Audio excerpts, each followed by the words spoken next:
Dear students, in which of the following part Silocaine is not used with epinephrine? Options: abdomen, thigh, tip of nose, neck with chest wall.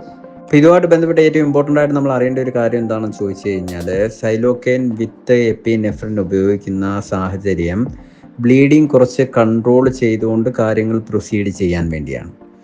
അപ്പോൾ എപ്പിനെഫ്രിൻ്റെ ഏറ്റവും വലിയൊരു effect എന്താണെന്ന് ചോദിച്ചു കഴിഞ്ഞാൽ, അത് വാസോ കൺസ്ട്രിക്ഷന് കാരണമാകുകയും bleeding ഒരു പരിധി വരെ കൺട്രോൾ ചെയ്യുകയും ചെയ്യും. അപ്പോൾ ഇത് രണ്ടും കൂടെ ഉപയോഗിക്കുന്ന സ്ഥലങ്ങളിൽ വരുന്ന ഒരു എഫക്റ്റ് എന്ന് പറഞ്ഞു കഴിഞ്ഞാൽ അങ്ങോട്ടുള്ള സർക്കുലേഷൻ കുറയുമെന്നുള്ളതാണ്. തീർച്ചയായിട്ടും ചില ഏരിയാസിൽ, പ്രത്യേകിച്ചും ഡിസ്റ്റൽ ഏരിയാസിൽ ഇത്തരത്തിൽ വാസോ കൺസ്ട്രിക്ഷൻ വഴി സർക്കുലേഷൻ കുറയുന്നതിൻ്റെ ഫലമായിട്ട് ലോക്കൽ ഇഷീമിക് നെക്രോസിസ് എന്ന് പറയുന്ന ഒരു സാഹചര്യം ഉണ്ടാകാനുള്ള സാധ്യതയുണ്ട്. തീർച്ചയായിട്ടും അത്തരത്തിലുള്ള ഏരിയാസിൽ ഒരു കാരണവശാലും സൈലോക്കെയിൻ വിത്ത് എപ്പിനെഫ്രിൻ ഉപയോഗിക്കാൻ പാടില്ല. അപ്പോൾ ആ ഏരിയാസ് ഏതൊക്കെയാണെന്ന് ഓർക്കാൻ വേണ്ടിയുള്ള ഒരു ന്യൂമോണിക്സ് ആണ് പറയുന്നത്.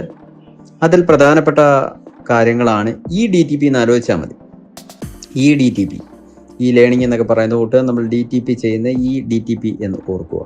E മീൻസ് ഇയേഴ്സ് എന്നുള്ളതാണ്. DTPയിലെ D ഡിജിറ്റ്സ്, വിരലുകൾ, അത് കാലിലാണെങ്കിലും കയ്യിലാണെങ്കിലും.